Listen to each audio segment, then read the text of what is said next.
Hi everyone, I'm Emily and I'm a sophomore here at Salisbury, and this is my before and after video.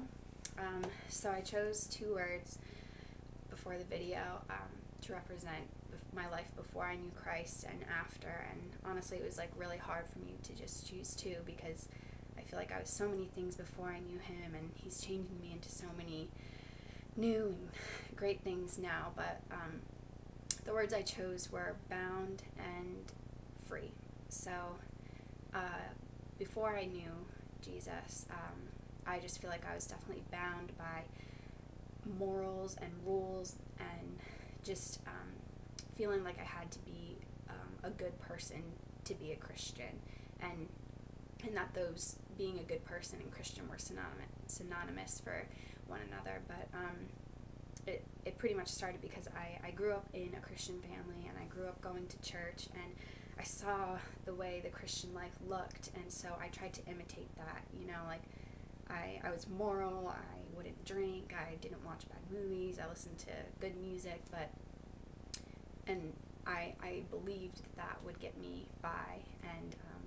I was constantly being reassured by friends, Emily's so nice, and she's such a good person,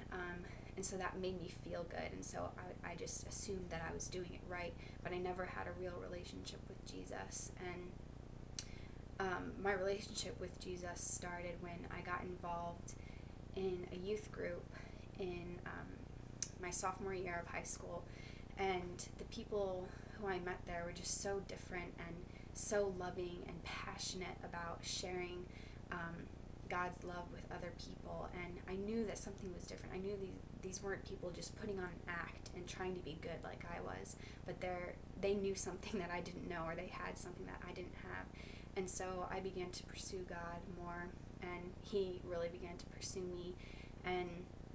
I realized the truth that God gave his son for me, and he loves me so much that he is just longing for that relationship with me. And when I finally opened up to that fact, the fact that I need Jesus and I need God in my life, that was when I began to realize how much he loves me, and because of that love that I know he has for me, I began desiring to serve for him and to love others for him, and it was him working through me, but not me trying to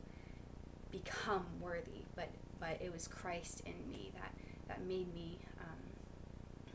worthy to be God's hands and feet. And so I was really freed from the idea of having to follow all these rules and having to be this super moral person, and that made me saved. But I realized that I actually was saved by Jesus, not me saving myself. And so that just really freed me from putting all this weight on my shoulders that I had to do all of this stuff. And my life hasn't been the same since, and God is continuing to work in me and change me through his son, through his Holy Spirit, and it's been really amazing. So if you want to know anything else about before and after, or other people's stories, I encourage you to come to Crew on Thursday in Devil Abyss 123 at 8:30.